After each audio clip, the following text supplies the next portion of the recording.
ஹல்லேலூயா. நாம் யாவரும் உற்சாகமாக கூட சொல்லலாமா? ஹல்லேலூயா. ஹல்லேலூயா. கர்த்தராகிய இயேசு கிறிஸ்துவின் பரிசுத்த நாமம் மகிமைப்படுவதாக. கிறிஸ்துவுக்கு பிரியமான சகோதர சகோதரியே, இப்பொழுது இந்த ஆராதனை வேளையை ஒரு அருமையான சுவிசேஷ பாடல், ஒரு கோரஸ் பாடலோடு கூட நாம் தொடங்கலாம். 427வது பாடல். Have you been to Jesus for the cleansing power? நாம் யாவரும் உற்சாகமாக கூட சேர்ந்து இந்த பாடலை பாடலாம். Have you been to Jesus for the cleansing part? Are you washed in the blood of the Lamb? Have you been to Jesus for the cleansing part? Are you washed in the blood of the Lamb? Are you fully trusting in this Jesus? Are you washed in the blood of the Lamb? Are you fully trusting in the Jesus? Are you washed in the blood of the Lamb? Are you washed in the blood, in the soul cleansing blood of the Lamb? Are your garments spotless? Are they white as snow? Are you washed in the blood of the Lamb? Are your garments spotless? Are they white as snow?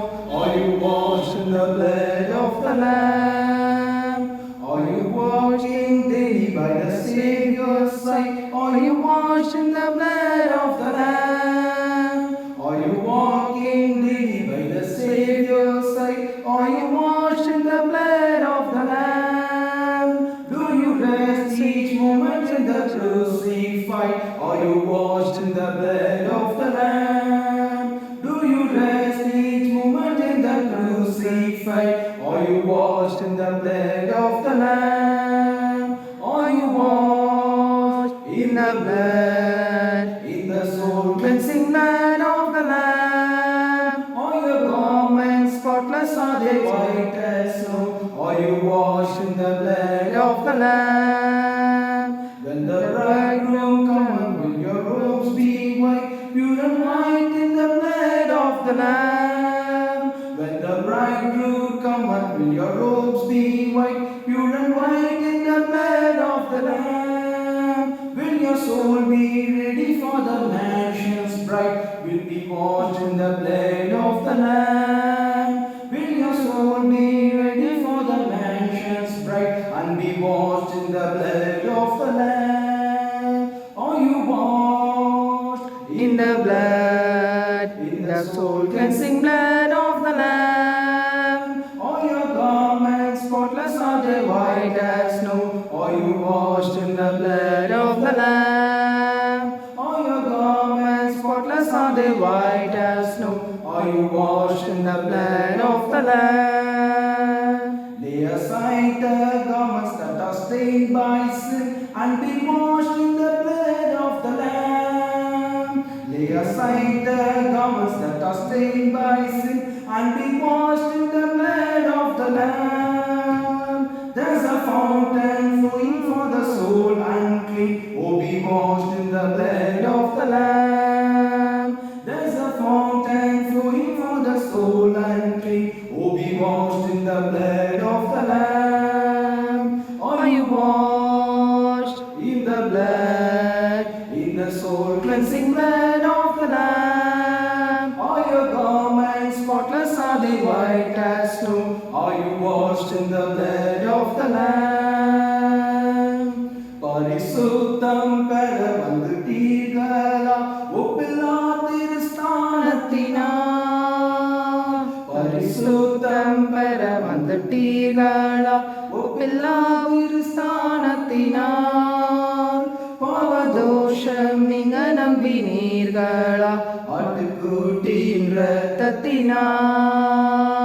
பாவதோஷம் நீங்க நம்பினீர்களா ஆட்டுக்குட்டியின் இரத்தத்தினால்? மாசில்லா சுத்தமா புண்ணிய தீர்த்தத்தினால் குற்றம் நீங்கி வீரகணம் மாறிற்றா ஆட்டுக்குட்டியின் இரத்தத்தினால்? குற்றம் நீங்கி வீரகணம் மாறிற்றா ஆட்டுக்குட்டியின் இரத்தத்தினால்? பரலோக சிந்தை அணிந்தீர்களா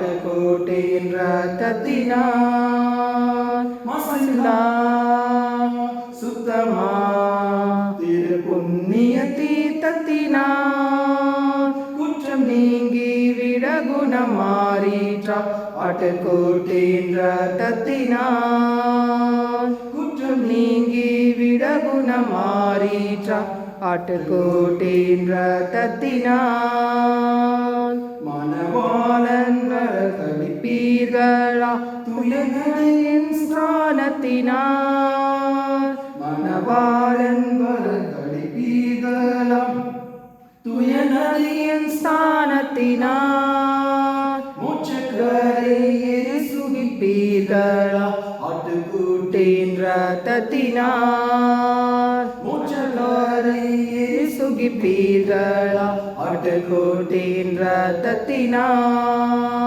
மசிலா சுத்தமா திரு புண்ணிய தீர்த்தத்தினால் குற்றம் நீங்கி விட குணம் மாறிற்றா ஆட்டுக்குட்டியின் இரத்தத்தினால் மசிலரை நீங்கும் இசப்பாவியே சுத்த இரத்தத்தின் சக்தியினால் மசக்கரை நீங்கும் நிசப்பாவியே சுத்த இரத்தத்தின் சக்தியினால் முக்தி பேருண்டாகும் குற்றவாளியே ஆட்டுக்குட்டியின் இரத்தத்தினால் முக்தி பேருண்டாகும் குற்றவாளியே ஆட்டுக்குட்டியின் இரத்தத்தினால் மாசில்லா சுத்தமா திரு புண்ணிய தீர்த்தத்தினால் குற்றம் நீங்கி விட குணம் மாறிற்றா ஆட்டுக்குட்டியின் இரத்தத்தினால் குற்றம் நீங்கி விட குணம் மாறிற்றா ஆட்டுக்குட்டியின் இரத்தத்தினால். ஹல்லேலூயா. கர்த்தருடைய பரிசுத்த நாமம் மகிமைப்படுவதாக. கிறிஸ்துவின் பிரியமான சகோதரி சகோதரியே, இப்பொழுது நாம் யாரும் எழுந்திருக்கலாம். நாம் நின்ற வண்ணமாக பரிசுத்த வேதாகமத்திலிருந்து திருவசனத்தை வாசிக்க கேட்கலாம். எடுத்துக்கொள்ளுங்கள். அப்போஸ்தலர் நடவடிக்கைகள் 7ஆம் அதிகாரம். அப்போஸ்தலர் நடவடிக்கைகள் 7ஆம் அதிகாரம். இந்த மன்னிக்கணும், அப்போஸ்தலர் நடவடிக்கைகள் 8ஆம் அதிகாரம். இந்த 8ஆம் அதிகாரத்தில் நம்முடைய செய்திக்கு பிரயோஜனமாக தெரிந்து கொள்ளப்பட்ட வேத வசனம் 6 மற்றும் 7ஆம் வசனம். அதையே வாசிக்கிறேன். அப்போஸ்தலர் நடவடிக்கைகள் 8ஆம் அதிகாரம் 6 மற்றும் 7ஆம் வசனம். பிலிப்பு செய்த அதிசயங்களை ஜனங்கள் கேள்விப்பட்டு கண்டு அவனால் சொல்லப்பட்டவர்களை ஒருமனப்பட்டு கவனித்தார்கள். அநேகர் இருந்த அசுத்த ஆவிகள் மிகுந்த சத்தத்தோடு கூப்பிட்டு அவர்களை விட்டு புறப்பட்டது. அநேக திமிர்வாதக்காரர்களும் சப்பானிலும் குணமாக்கப்பட்டார்கள். ஆமென். ஆமென்.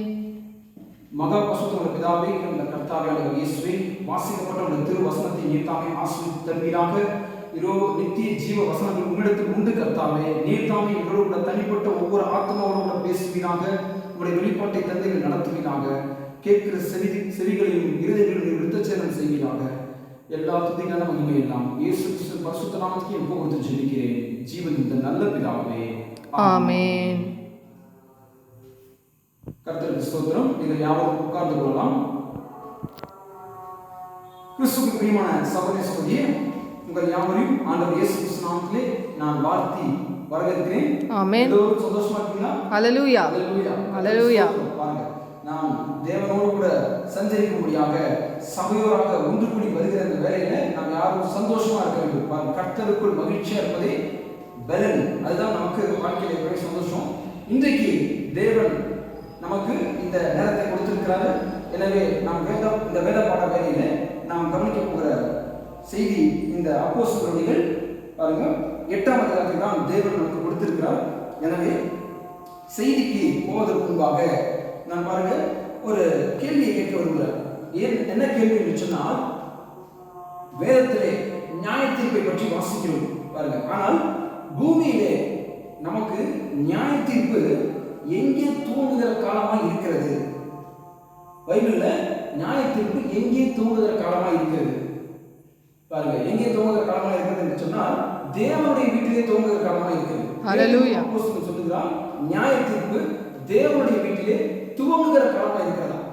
ஏன் அதை நம்ம பார்க்கணும் என்று சொன்னால், தேவன் நியாய தீர்ப்பை தன்னுடைய சபையிலே தன்னுடைய பிள்ளைகள் இருக்கிற இடத்துல தான் நியாய தீர்ப்பை தொடங்க விரும்புகிறார். ஆமென். ஏன் தேவன் தொடங்க விரும்புகிறார்? நம்ம யோசிக்கலாம், இந்த பூமி முழுசுமே தேவன் தான் உண்டாக்கினார். அப்போ நியாய தீர்ப்பை ஏன் அவருடைய சபையிலே அவன் தொடங்க விரும்புகிறார் என்று சொன்னால், பாருங்க, தேவனுடைய சபையில தான் தேவனை அறிந்தும் துணிகரமாய் பாவம் செய்கிற ஜனங்கள் இருக்கிறார்கள். எனவே தான் நியாய தீர்ப்பு தேவனுடைய வீட்டில் முதல்ல தொடங்குகிறார் என்று பார்க்கிறோம். பாருங்க, இன்னைக்கு சபையிலே ரட்சிப்பை பற்றி கிருபையை பற்றி கவலை இல்லாமல் இருக்கிறார்கள். ரட்சிப்பை பற்றி எந்த கவலையும் கிடையாது. தேவனுடைய கிருபையை அலட்சியம் செய்கிற ஜனங்கள் இருக்கிறார்கள். அது மாத்திரமல்ல, பாருங்க, இன்றைக்கு தேவன் சிந்தின ரத்தத்தை பாருங்க, அது குறித்து கவலை இல்லாத ஜனங்கள், பாருங்க, அந்த ரத்தத்திற்கு நன்றி இல்லாத ஜனங்கள் இன்றைக்கு இருக்கிறார்கள். எனவே தான் நியாய தீர்ப்பு தேவனுடைய சபையை தொடங்குகிற காலமா இருக்கிறது. அப்போ தேவனுடைய வசனத்துக்கு கீழ்ப்படியாதவர்கள், அது மாத்திரமல்ல தேவனுக்கு பயம் இல்லாதவர்கள் சபையிலே இருக்கிறார்கள். எனவே தான் நியாய தீர்ப்பு தேவனுடைய வீட்டில் தொடங்குகிற காலமா இருக்கிறது. பாருங்க, அப்போ இந்த வசனத்தை பேதுரு அப்போஸ்தலன் சொல்லியிருக்கிறார். இது நமக்கு மனசு நல்லா பதியணும். எல்லாவற்றுக்கும் மேலாக இன்றைக்கு சபை என்று சொல்லும்போது ஆத்ம பாரம் இல்லாதவர்கள், பாருங்க, ஆத்ம பாரம், அந்த சோல் சேவிங், கர்த்தருக்காக ஆத்ம பாரம் இல்லாதவர்கள், பாருங்க, அழிந்து போகிற மக்களை பற்றி கவலை இல்லாதவர்கள் சபையில் இருக்கிறார்கள். ஒரு காரியத்தை நான் சொல்ல விரும்புகிறேன். எசேக்கியேல் தீர்க்கதரிசி புத்தகம் 9ஆம் அதிகாரத்துல நாம வாசிச்சிருப்போம். என்ன காரியம் என்று சொன்னால், பாருங்க, தேவன் சொல்லுகிறார், எருசலேம் நகரத்துல பாருங்க அங்க நடக்கக்கூடிய அருவருப்புகளை பற்றி பெருமூச்சு விட்டு அழுகிற மனுஷரின் நெற்றியில் அடையாளம் போடு என்று சொன்னார். பாருங்க, அப்போ யாரெல்லாம் அந்த தேசத்துல இருக்கக்கூடிய அருவருப்புகள் நிமித்தம் கண்ணீர் விடுகிறார்களோ அவங்களையெல்லாம் பாருங்க, அந்த கண்ணீர் விடுகிற ஜனங்கள் எல்லாம் விட்டுட்டு கண்ணீர் சிந்தாம இருக்கிறவங்க வெட்டி போடு என்று கர்த்தர் சொல்றாரு. கண்ணீர் விடுகிற ஜனங்கள் அவங்களுக்கு பாருங்க அந்த மார்க், நெத்தியில மார்க் போட சொல்றாரு. மற்றபடி கண்ணீர் விடாதவங்களை வெட்டி போடு என்று சொன்னார். அதுவும் எங்க தொடங்க சொல்லலாம்? பரிசுத்த ஸ்தலத்திலிருந்து ஆரம்பி என்று கர்த்தர் கட்டளையிடுகிறார். ஆமென். அப்போ பட்டயத்தை உருவின தூதர்கள் என்ன செஞ்சாங்கன்னா, பாருங்க, 30 இடத்திலிருந்து தொடங்கினார்கள் என்று வாசிக்கிறோம். ஆமென். பரிசுத்த ஸ்தலம் தேவனுடைய ஆலயத்துல 30 இடத்திலிருந்து என்ன பண்ணாங்க? நியாய தீர்ப்பை தொடங்கினார்கள். எனவே ஆத்ம பாரம் இல்லாமல், அப்போ ஆத்ம பாரம் இல்லாதவங்க என்ன நடக்கும் என்று சொல்லி வாசிக்கிறோம். சபையில தான் இருக்கிறாங்க. எனவே நியாய தீர்ப்பு ஆரம்பிக்கிறது சபையிலிருந்து தான். அல்லேலூயா. பாருங்க, மறக்க வேண்டாம். இப்போ நாம வாசிக்கப்பட்ட செய்திக்கு ஆயத்தமாகலாம். அந்த செய்தி கர்த்தருடைய வார்த்தை தியானிக்க ஆயத்தமாகலாம். ஆமென். ஆமென். நாம் இந்த அப்போஸ்தலர் நிருபம் 8ஆம் அதிகாரத்தை வாசிக்கும் பொழுது பாருங்க, ஒரே விஷயம் என்ன சொன்னால், நமக்கு இந்த அதிகாரம் எல்லாருக்கும் ஒரு பழக்கப்பட்ட ஒரு சம்பவமா இருக்கும், எல்லாருக்கும் தெரிஞ்ச ஒரு அதிகாரம் தான். ஆனால் நாம் இந்த அப்போஸ்தலர் நடவடிக்கைகள் போகும்பொழுது பாருங்க, எல்லோருமே அப்போஸ்தலர் எல்லோருமே ஆத்ம பாரத்தோடு கூட நல்ல வெளிப்பாடு கூட போய் ஜனங்களிடத்தில் என்ன பண்ணாங்க? கர்த்தருடைய சுவிசேஷத்தை சாட்சி கொடுத்தார்கள், பிரசங்கம் பண்ணினார்கள். ஆமென். அப்போ தேவனுடைய அபிஷேகமான செய்தியவர்கள் பிரசங்கம் பண்ணும்போது பிசாசின் பிடியில் இருந்த ஜனங்கள் பாருங்க விடுதலையானார்கள். அல்லேலூயா. அப்போ இப்படிப்பட்ட அந்த ஆத்ம பாரம் தான் இன்றைக்கு நமக்கு வேண்டும். பாருங்க, ஆத்ம பாரத்தோடு கூட அவர்கள் போகும்போது அவர்களுடைய வாஞ்சையை கர்த்தர் ஆசீர்வதித்தார். அல்லேலூயா. அதே போல இன்றைக்கு ஆண்டவர் உங்களையும் என்னையும் என்ன செஞ்சிருக்காரு? இந்த கடைசி நாட்களுக்கு என்று தெரிந்து கொண்டிருக்கிறார். ஆமென். ஆமென். உங்களிடத்தில் இருக்கக்கூடிய வெளியேறப்பட்ட பொக்கிஷத்தை பாருங்க தேவன் கொடுத்திருக்கிறார். அந்த பொக்கிஷம் தான் இந்த மணி நேரத்துக்குரிய சுவிசேஷம். பாருங்க, இந்த மணி நேரத்துக்கு தேவன் நமக்கு என்ன பண்ணிருக்காரு? இந்த கடைசி சந்ததியில கடைசி காலத்துல கர்த்தர் நம்மை பாருங்க ஆத்மாக்களோட போய் சத்தியத்தை சொல்லக்கூடியதாக நம்மை தெரிந்து கொண்டிருக்கிறார். ஆமென். பாருங்க, அப்போ தேவன் அந்த ஆத்மாவை மனம் திரும்பும்படி செய்வது தேவனுடைய கிருபையா இருக்கிறது. ஆண்டவர் இயேசு கிறிஸ்து சொன்னார் இல்லையா, இதோ ஒரு பிதா ஒரு எடுத்துக் கொள்ளாவிட்டால் அவனிடத்தில் வரமாட்டான். அல்லேலூயா. அந்த தேவ கிருபை நல்லா ரட்சிப்பு உண்டாகிறது. அப்போ தனிப்பட்ட நபராக நாம் பாருங்க ஆத்ம பாரத்தோடு கூட சத்தியம் சொல்லும் பொழுது கர்த்தர் நம்முடைய வார்த்தைகளை ஆசீர்வதிச்சு அபிஷேகித்து தருகிறார். நம்முடைய வார்த்தையை கிரியை செய்யும்படி தேவ ஆவியை கிரியை செய்ய முக்கியமானது. அப்போ இன்னைக்கு சுவிசேஷம் இதுதான். ஆத்ம வரத்தோடு போய் நம்ம சத்தியத்தை சொல்லணும். அது ஆத்ம அழிந்து போகக்கூடாது என்று சொல்லி ஆத்ம வரம் உண்டாக வேண்டும். இன்றைக்கு ஒரு நபரை கடிந்து கொள்வது ரொம்ப ஈஸி, ரொம்ப சுலபம். நீ தவறா இருக்கிறாய் என்று சொல்லி அவனை கடிந்து கொள்வது ரொம்ப சுலபம். ஆனால் ஆண்டவர் இயேசு கிறிஸ்து நமக்காக என்ன செய்திருக்கிறார், என்ன செய்தார் என்று சொல்வதுதான் என்னது, அவரை குறித்து பிரசங்கம் பண்ணுதல். பாருங்க, சத்தியத்தை சுவிசேஷத்தை சொல்லுதல். எனவே இப்போ நம்ம செய்திக்கு வரலாம். பாருங்க, இந்த பிலிப்பு செய்த அதிசயங்களை நாம வாசிக்கிறோம். பிலிப்பு மூலமாய் கர்த்தருடைய பரிசுத்தவான்கள் செய்த கிரியைகளை பார்க்கிறோம். பிலிப்பு என்ன செய்தாரா, அங்கே பாருங்க அதிசயங்கள், அவர் மூலமாய் தேவன் செய்த அதிசயங்களை ஜனங்கள் கண்டு கேள்விப்பட்டு அவனால் சொல்லப்பட்டவைகளை ஒருவனப்பட்டு கவனித்தார்கள். அல்லேலூயா, அல்லேலூயா. பிலிப்பு ஆத்ம பாரத்தோடு கூட தெளிவான சிந்தையோடு கூட பிரசங்கம் செய்தான். ஆமென், ஆமென். அந்த ஜனங்கள் பாவ கட்டிலும் பிசாசின் கண்ணிலும் மாட்டிக் கொண்டிருந்தார்கள். எங்க? சமாரியா என்ற பட்டணத்துல. அல்லேலூயா, அல்லேலூயா. ஜனங்கள் எல்லோரும் ஒருவனப்பட்டு கவனித்தார்கள் எழுதப்பட்டிருக்கிறது. ஆமென், ஆமென். அடுத்ததாக அந்த வசனத்தெல்லாம் தொடர்ந்து வாசிக்கும் போது அநேக இடத்துல அசுத்த ஆவிகள் மிகுந்த சத்தத்தோடு கூப்பிட்டு அவரை விட்டு வெளியேறியது. அநேக திமிர்வாதக்காரர்களும் ஸ்தப்பானிகளும் குணப்பட்டார்கள் சொல்லி வாசிக்கிறோம். ஆமென். பாருங்க, சில நேரத்தினுடைய ப்ரொனன்சியேஷன் தவறாக இருக்கலாம், அதனால நீங்க தவறாக எடுத்துக்க வேண்டாம். பாருங்க, அந்த ஜனங்கள் விடுதலை பட வேண்டும் என்று பிலிப்பு சொல்லும் போது பாருங்க, கர்த்தருடைய வார்த்தை எடுத்து அவர் பேசும்போது அநேகர்கிட்ட இருந்து அசுத்தாவிகள் புறப்பட்டு சென்றது. திமிர்வாதக்காரர்களும் சப்பானிகளும் குணமாக்கப்பட்டார்கள். இது எல்லாமே அந்த சமாரியா பட்டணத்துல நடந்த போது ஜனங்களுக்கு மிகுந்த சந்தோஷம் உண்டானது. பாருங்க, அப்போ 8ஆம் வசனம், அந்த அப்போஸ்தலர் நடவடிக்கைகள் 8ஆம் அதிகாரத்துல 8ஆம் வசனம் என்ன வாசிக்கிறோம்? அந்த பட்டணத்திலே மிகுந்த சந்தோஷம் உண்டாயிற்று. ஹல்லேலூயா, ஆமென். அப்போ நாம எங்க போனாலும் கர்த்தர் நமக்கு என்ன சொல்றாரு? நாம எங்க போனாலும் சந்தோஷத்தை உண்டாக்குகிற பிள்ளைகளா இருக்க வேண்டும். ஆமென்.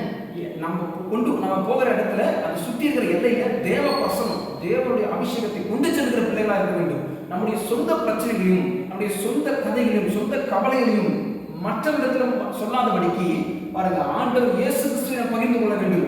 எப்பொழுதுமே நமக்கு என்ன பழக்க சுபாவம் இருந்தால் நம்முடைய சொந்த காரியங்களை அதிகமாக போய் சொல்லிக் கொண்டு இருக்கோம். பாருங்க, அப்போ நாம் கர்த்தரை குறித்து, கர்த்தர் செய்த நன்மைகளை குறித்து பகிர்ந்து கொள்ளும் போது சந்தோஷம் உண்டாகும். பாருங்க, எனவே ஆண்டவர் நமக்கு என்ன செய்திருக்கிறார், என்ன செய்ய போகிறார் என்று நாம் சொல்லும் பொழுது அதுதான் விடுதலை உண்டாக்குகிறது. ஆமென். எனக்கு செய்த தேவன் உங்களுக்கும் செய்வார் என்ற விசுவாசத்தை கொண்டு வரும். ஆமென். இன்றைக்கு உலகத்தின் ஆவி, ஸ்பிரிட் ஆஃப் திஸ் வேர்ல்ட், இந்த உலகம் எல்லாமே துர்ச்செய்தி தான், நெகட்டிவாய் எதிர்மறையான காரியங்களை பேசிக் கொண்டிருப்பாங்க. தேவ ஆவி இல்லாத ஜனங்களிடத்துல எதிர்மறையான சிந்தனைகள் வெளியே வரும். அங்க பார்க்கும்போது எதிர்மறையான விஷயத்த எப்பவுமே நெகட்டிவா பேசக்கூடிய காரியங்களை நம்ம கேள்விப்படுவோம். எனவே உதாரணமா சொல்றேன், அரசியலை பத்தி பேசினா நெகட்டிவ் தான், அது துர்ச்செய்தி தான், இப்படி ஆயிடுச்சு அப்படி ஆயிடுச்சுன்னு சொல்லி பேசிக் கொண்டிருப்பார்கள். அதே போல பெருமானே உலகத்துல நடக்கிற சம்பவங்களை பார்த்தால் வேதனை ரொம்ப அதிகமா இருக்கும். வேதனைகளை பற்றி தான் நம்ம கேள்விப்படுகிறோம். அப்போ இது எல்லாத்தையும் நம்ம இன்னைக்கு இதுல இருந்து நாம் வெளியே வந்து கர்த்தருடைய சமூகத்தில் உட்காரும் பொழுது இந்த பிலிப்பு ஒரு சுவிசேஷகன், இந்த பிலிப்பினுடைய செய்தி அந்த சமாரியா பட்டணத்திலே அங்கே டெலிவரன்ஸ், விடுதலை கொண்டு வந்தது. ஆமென். பின்பங்க மிகுந்த சந்தோஷம் உண்டானது. அல்லேலூயா, அல்லேலூயா. அப்போ நாம் பார்க்கிறோம், அந்த சமாரியா பட்டணத்திலே சீமோன் என்ற மாய வித்தைக்காரன் இருந்தான். மாய வித்தைக்காரன், சாசரர், மந்திரவாதி, பில்லி சூனியம் செய்கிறவன். இன்றைக்கு பாருங்க, இப்படிப்பட்ட காரியத்தினால்தான் உலகம் கட்டப்பட்டிருக்கிறது. பெரிய பெரிய நாடுகள், பெரிய நகரங்கள், பல இடங்களில், கிராமங்கள் மட்டும் இல்ல, மாய வித்தைக்காரன், சாசரி, பிளாக் மேஜிக் என்று சொல்லி பாருங்க, பிசாசுடைய ஆதிக்கம் நிறைந்த எல்லைகளில் ஜனங்கள் கிரியை செய்து கொண்டிருக்கிறார்கள். அவனுடைய ஆட்கள் அவனுடைய ராஜ்யத்தில் கிரியை செய்து கொண்டிருக்கிறார்கள். அப்படிப்பட்ட எல்லைக்குள் தான் பிலிப்பு போய் கர்த்தருடைய சாட்சியை குறித்து, கர்த்தருடைய செய்தியை குறித்து அவன் அங்க என்ன பண்ணான்? சாட்சி கொடுத்தாங்க. அப்போ இந்த சமாரியா பட்டணத்திலே பாருங்க, 9ஆம் வசனம் வாசிக்கிறேன். சீமோன் என்ற பேர் கொண்ட ஒரு மனுஷன் அந்த பட்டணத்திலே மாய வித்தைக்காரனாக இருந்து தன்னை ஒரு பெரியவன் என்று சொல்லி, எல்லாரோட நான் சக்தி வாய்ந்தவன் என்று சொல்லி சமாரியா நாட்டு ஜனங்களை பிரமிக்க பண்ணினான். பாத்தீங்களா? அவ்வளவு பார்க்கிற அளவுக்கு பயப்படுற அளவுக்கு வச்சிருக்கான். இவன் ஒரு சூனியக்காரன் அல்லது மந்திரவாதி. அப்போ பிசாசுடைய கிரிகளை செய்கிறவன், இருள் ஆதிக்கத்தில் இருக்கக்கூடியவன். பாருங்க, இந்த சமாரியா பட்டணத்தில் இருந்த ஜனங்களை பிரமிக்க வைத்துக் கொண்டிருந்தான். அவன் பெரிய சக்தி உடையவன் என்று சொல்லி ஜனங்கள் நம்பி கொண்டிருந்தாங்க. பாருங்க, நம்ம போய் பார்த்தா பெரிய சக்தி வந்துட்டு இருக்கு, இவன்ட்ட வல்லமை இருக்குன்னு சொல்லி தன்னைத்தானே மகிமை கொண்டிருந்தான், மகிமைப்படுத்திக் கொண்டிருந்தான். செல்ஃப் எக்ஸால்டேஷன், பெருமை, தன்னைத்தானே பெரியவங்க ஜனங்களுடைய காமிச்சு பயத்தை உண்டு பண்ணியிருந்தான். பாருங்க, அவன் இப்படி செய்யும் பொழுது அந்த முழு பட்டணமும், whole city of Samaria was being under the dominion of this sorcerer. Hallelujah. Hallelujah. முழு பட்டணமும் இவனுடைய சூனியத்தினால் பிசாசின் வல்லமையால் நிறைந்திருந்தது என்று வாசிக்கிறோம் கர்த்தருடைய புஸ்தகத்துல. அப்போ இந்த மாய வித்தைக்காரன் சீமோன் பிசாசிலிருந்து அபிஷேகத்தை பெற்றுக் கொண்டிருந்தான். பாருங்க, he was anointed by the demonic spirits. ஆமென். பிசாசுடைய அபிஷேகத்தின் கீழாக வேலை செஞ்சுக்கிட்டு இருக்கான். ஜனங்கள் அவனை ஏற்றுக்கொண்டு தங்களை அவனிடத்தில் ஒப்பு கொடுத்தார்கள். ஆமென். அவன் மூலமாய் தங்களுக்கு விடுதலை வேண்டும், அவன் மூலமாய் சில ஆலோசனைகள் வேண்டும் என்று சொல்லி ஒப்பு கொடுத்தார்கள். அதனால்தான் அந்த ஜனங்களில் நாம் பார்க்கிறோம், கர்த்தருடைய புஸ்தகத்தில் என்ன வாசிக்கிறோம், அந்த ஜனங்களில் அநேகர் சப்பானிகளாகவும் என்னவா இருக்காங்க, திமிர்வாதக்காரராகவும் இருந்தார்கள். ஆமென். அப்போ திமிர்வாதக்காரர்கள் என்றால் பாருங்க, படுத்தே தான் இருக்கணும். அங்கே எப்படி இருக்குமா, கால்கள் பேரலைஸ்ட் ஆகி பக்கவாதம் வந்து போல் இருக்கும், அவங்களால எந்திரிக்க முடியாது. அதுதான் திமிர்வாதம். எலிப்சி என்று ஆங்கிலத்தில் சொல்லுவாங்க நினைக்கிறேன். பாருங்க, சப்பானி என்றால் அவன் உட்கார முடியும், அவன் கால்களை பயன்படுத்தி நடக்க முடியாது, உட்கார்ந்தபடியே தான் இருக்க முடியும். பாருங்க, அப்போ இந்த லேம் சப்பானி இப்படி தான் இருப்பாங்க. எனவே சமாரியாவில் இந்த மந்திரவாதி பிசாசுடைய வல்லமையை வைத்துக் கொண்டு ஜனங்களை கட்டுக்குள் வைத்திருந்தான். இதைத்தான் நம்ம வந்து வாசிக்கிறோம். அன்றைக்கு ஒரு பட்டணம் தான் அப்படி இருந்தது கர்த்தருடைய புஸ்தகத்துல. அன்றைக்கு இருந்த நாட்கள்ல இந்த ஒரு சம்பவத்தை அப்போஸ்தலர்கள்ல, அது பிலிப்புடைய சுவிசேஷம், பிலிப்புடைய வாழ்க்கையை நம்ம பார்க்கும்பொழுது அன்றைக்கு ஒரு பட்டணமா இருந்துச்சு. ஆனால் இன்றைக்கு உலக ரீதியில ஒவ்வொரு மாநிலம், ஒவ்வொரு தேசத்திலுமே பாருங்க என்ன நடக்குது, பிசாசுகள் ஆளுகை செய்யக்கூடிய ராஜ்யங்கள் உண்டு. பிசாசு பிடிக்கப்பட்டதா இருக்கிறது. உலகம் முழுவதும் பிசாசுடைய அந்தகார காரியங்கள், அந்த அந்தகார லோகாதிபதியுடைய ஆளுகையில அநேக ஜனங்கள் இருப்பதை நாம் பார்க்கிறோம். அந்த பட்டணத்துல எல்லோரையுமே சீமோன் ஏமாற்றி வைத்திருந்தான். ஆமென். அந்த பட்டணத்தை பிசாசு தன் கட்டுப்பாட்டில் வைத்திருந்தது. அல்லேலூயா. ஸ்ட்ராங் ஹோல்டு, அந்த சிட்டி ஃபுல்லா ஸ்ட்ராங் ஹோல்டில் வைத்திருந்தது. ஆகவே நாம் இந்த மந்திரவாதியாகிய சீமோன் மற்றும் பிலிப் என்ற சுவிசேஷங்களை குறித்து பார்க்க போகிறோம். பாருங்க, சீமோன் ஜனங்களை சூனியத்தினால் என்ன செஞ்சானா, அவன் மோசம் போக்கி கொண்டிருந்தான். ஆமென். அப்போ இவன் இருளுக்கு, டார்க்னஸ், இருளுக்கு அடையாளமா இருக்கிறான். ஆனால் பிலிப்பு வெளிச்சத்தை கொண்டு வந்தான். வெளிச்சத்துக்கு அடையாளமா இருக்கிறான். அவன் கர்த்தருடைய காஸ்பல் ட்ரூத், அந்த சுவிசேஷத்தை கொண்டு வந்து பிரகாசிக்க செய்தான். பாருங்க, நீங்க உலகத்துக்கு வெளிச்சமா இருக்கிறது ஆண்டவர் சொன்னார். நாம் இன்றைக்கு வெளிச்சமா இருக்க வேண்டும். கர்த்தரை ஜனங்கள் நம்மை பார்க்கும் பொழுது நமக்குள் கிறிஸ்துவை காண வேண்டும், வெளிச்சத்தை கொண்டு போக வேண்டும். பாருங்க, அப்போ அன்றைக்கு பிலிப்பு மூலமாய் சொல்லப்பட்ட அபிஷேகம் பண்ணப்பட்ட கர்த்தருடைய செய்தி ஜனங்களுக்கு விடுதலை கொண்டு வந்தது. சமாரியா பட்டணத்துக்கு சந்தோஷத்தை கொண்டு வந்தது. அல்லேலூயா. பாருங்க, அப்போ தேவன் பிசாசுடைய சவாலை சந்திக்கும்படியாகத்தான் பிலிப்புவை அனுப்பினார். அல்லேலூயா. சத்துருவின் வல்லமைகளை உடைக்கும்படியாக கர்த்தர் என்ன செய்கிறார் என்றால் தம்முடைய ஊழியக்காரர்களை அனுப்புகிறார். ஆமென். அப்போ பிலிப்பு கர்த்தருடைய வார்த்தை பிரசங்கம் பண்ணும் பொழுது அங்கே சத்துருவின் வல்லமை உடைக்கப்பட்டது. அல்லேலூயா. அல்லேலூயா. இன்றைக்கு நாம் அநேக காரியங்களை பூமியில பார்க்கிறோம். ஆம்பிரிமானவர்களே, உலகம் முழுவதும் ஆதாயப்படுத்திக் கொண்டாலும் நாம் பாருங்க என்ன செய்யக்கூடாது, கர்த்தருடைய சமூகத்திலே நம்முடைய ஜீவனை இழந்து போவோம் என்று சொன்னால் ஆத்மாவுக்கு ஈடாக என்னத்தை கொடுப்போம். ஆமென். உலகம் முழுவதும் ஆதாயப்படுத்திக் கொண்டாலும் தன் ஆத்மாவை நஷ்டப்படுத்திக் கொள்ளக்கூடாது. நமக்குள்ள ஆண்டவர் வெளியேறப்பட்ட ஆத்மா வைத்திருக்கிறார். எனவே கர்த்தருடைய வேதம் சொல்லுகிறது, ஆட்டுக்குட்டியானுடைய ஜீவ புஸ்தகத்தில் எழுதப்பட்டவர்கள் மட்டும்தான் கர்த்தரை உண்மையாக தொழுது கொள்வார்கள். ஆமென். பாருங்க, மற்ற எல்லோருமே சாத்தானுடைய பொய் உபதேசத்துக்கு செவி கொடுத்து போனார்கள் என்று சொல்லி வெளிப்படுத்தின விசேஷத்தில் வாசிக்கிறோம். அல்லேலூயா. ஆகவே இன்றைக்கு கர்த்தருடைய முழு சுவிசேஷத்தையும் கேட்டு அவருடைய வருகைக்கு நாம் ஆயத்தப்பட வேண்டியது அவசியமா இருக்கிறது. ஆமென். நம்ம அசக்தியா இருக்கக்கூடிய நாட்கள் இது கிடையாது. எனவே இந்த சிறிய சபை ஐக்கியத்தில் நாம கூடி வரும்படிக்கு பாருங்க கர்த்தர் நமக்கு ஒரு ஸ்லாக்கியத்தை கொடுத்திருக்கிறார். ஆமென். இங்க நாம இருள இல்ல, வெளிச்சத்திலே கர்த்தர் கொண்டு வந்திருக்கிறார். நாம அறியாமையின் காலத்திலிருந்து தேவன் விடுதலை ஆக்கி இருக்கிறார். ஆமென். அப்போ இந்த அப்போஸ்தலர்கள் 10ஆம் வசனத்தை வாசிக்கிற தேவனுடைய பெரிய சக்தி பாருங்க, தேவனுடைய பெரிய சக்தி இவன்தான் என்று எண்ணி சமாரியா பட்டணத்துல சின்னவங்க பெரியவங்க எல்லாருமே அவனுக்கு செவி கொடுத்து வந்தார்களாம். பாத்தீங்களா, சிறியோர் பெரியோர் எல்லோருமே அவனுக்கு செவி கொடுத்து வந்தார்கள். அப்போ ஜனங்கள் எப்படி நம்புறாங்கன்னா தேவனுடைய பெரிதான சக்தின்னு சொல்றாங்க. ஆனால் அவன் பிசாசு வல்லமையினால் பிடிக்கப்பட்டிருக்கிறான். பாத்தீங்களா, தேவனுடைய பெரிதான சக்தின்னு அவன சொல்றாங்க. யார? சீமோன. ஆனா அவன்கிட்ட பிசாசு வல்லமை தான் இருக்கு. ஆமென்.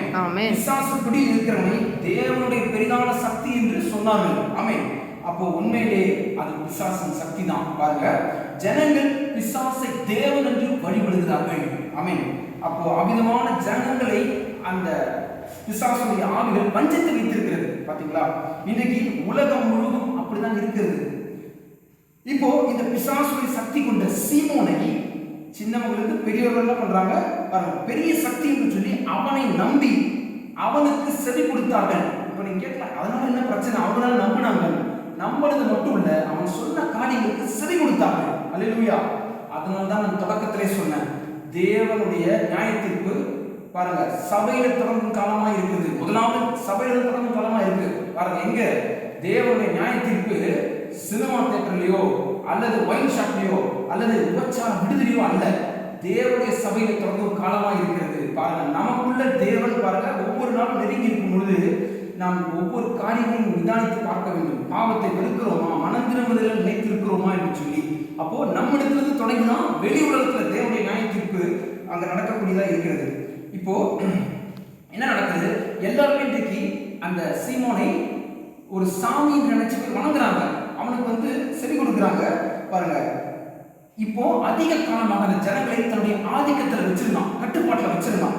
அப்போஸ்தலர்கள் இந்த 8ஆம் அதிகாரத்துல 11ஆம் வசனம் சொல்லுது, அநேக காலமாய் தன்னுடைய மாய வித்தையினாலே அவர்களை பிரமிக்க பண்ணினதினால் என்ன செய்யணும், அந்த ஜனங்கள் அவனை மதித்து வந்தார்கள். பாத்தீங்களா, 11ஆம் வசனம் சொல்லுது, ஜனங்கள் அவனை மதித்து வந்தார்கள். பிரமிக்க பண்றான். பாத்தியா, அவனுக்கு எப்படி நான் அற்புதம் செஞ்சுட்டேன், எப்படி உனக்கு இந்த காரியத்தை செய்யணும் பாத்தியான்னு சொல்லி ஜனங்கள்லாம் அவ்வளவு பெரிய கூட்டம் அவனை கண்டு அது ஆச்சரியப்படுறாங்க.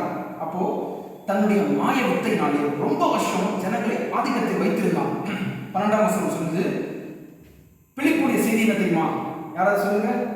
பிலிப்புடைய செய்தி தேவனுடைய ராஜ்யத்தை பற்றியும் இயேசு கிறிஸ்துவின் நாமத்திற்கு ஏற்றவைகளை குறித்து பிலிப்பு பிரசங்கம் பண்ணினான். அல்லேலூயா. ஆண்டவர் இயேசு கிறிஸ்து சொன்னாரு, தேவனுடைய ராஜ்யம் உங்களுக்குள் இருக்கிறது. அல்லேலூயா. உங்களுக்குள் தேவன் வாசம் செய்து உங்களை ஆளுகை செய்கிறவரா இருக்கிறார். அப்போ பரலோக ராஜ்யம் என்றால் பாருங்க, பரலோக ராஜ்யம் 1000 வருட அரசாட்சிக்கு பின்பு பூமியிலே தேவன் கொண்டு வருகிற திட்டமா இருக்கு. பரலோகத்துல தேவன் என்ன பண்றாரா, அங்கே 24 மூப்பர்கள் 4 ஜீவன்கள் மத்தியிலே வாசமா இருக்கிறார், உட்கார்ந்து இருக்கிறார்.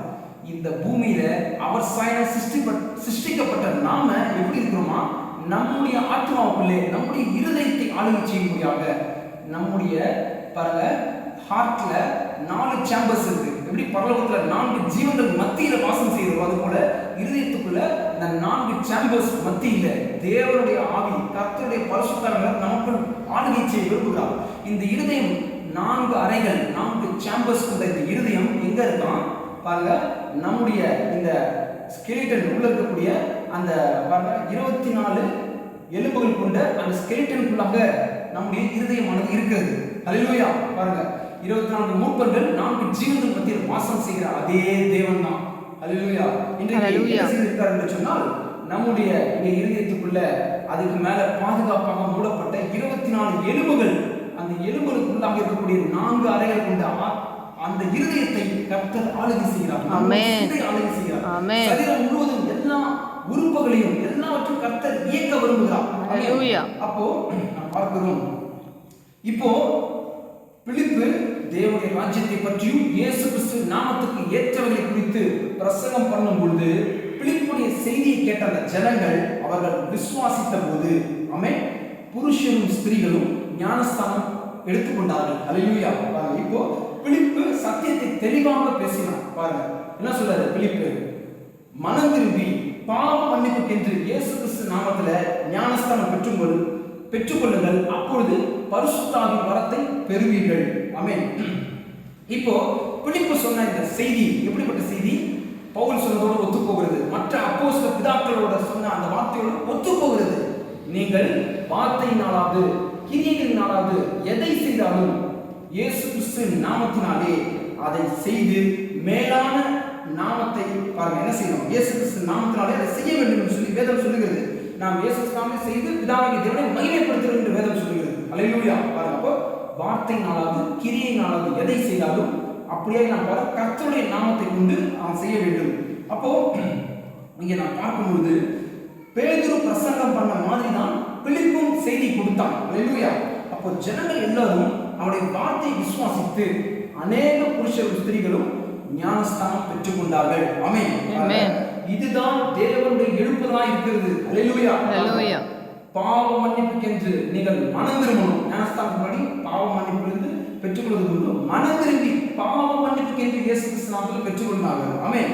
அப்போ நாம் வாழ்ந்து கொண்டிருக்கிற கடைசி காலம் பாருங்க, காலம் இந்த புறையினத்தவர்கள் புறஜாதியுடைய காலம் முடிவடைய போடுகிறது. பாருங்க, நாம சீக்கிரமா ஆத்ம ஆதாயம் செய்யணும். நாம ஆத்மா ஆக்களை பண்ணிக்கணும்.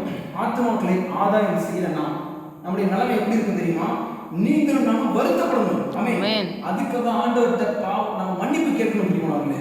ஏனென்றால் நாம் பாருங்க, தேவன் கொடுத்த சத்தியத்தை பெற்றுக்கொண்டு இதோ அந்த தாளந்துல ஒரே ஒரு தாளந்தை பெற்றுக்கொண்டு புதைச்சு வச்சானே அந்த மனுஷனை போல இருக்கக்கூடாது. நம் நிமித்தம் ஒரு ஆத்மாவது ரட்சிக்கப்பட வேண்டும். ஆமென்.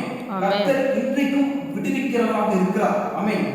இன்னும் வாசல் அடைக்கப்படவில்லை. ஆமென். எனவே நாம தேவனுடைய பிள்ளைகளை கூட இன்னைக்கு பிசாசு வஞ்சிக்கிறவனா இருக்கான். ஆகவே எச்சரிக்கையா இருக்கணும்.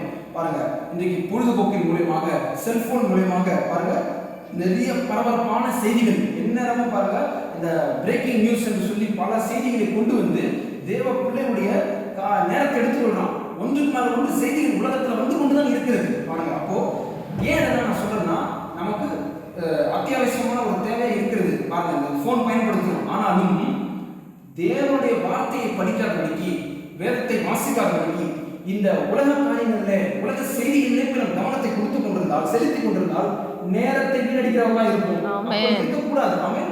காலத்தை பிரோஜனப்படுத்திக் கொள்ளுங்கள் என்று ஆண்டவர் சொன்னார். நாட்கள் கொள்ளாதவர்களா இருக்கிறதுனால காலத்தை பிரோஜனப்படுத்திக் கொள்ளுங்கள்.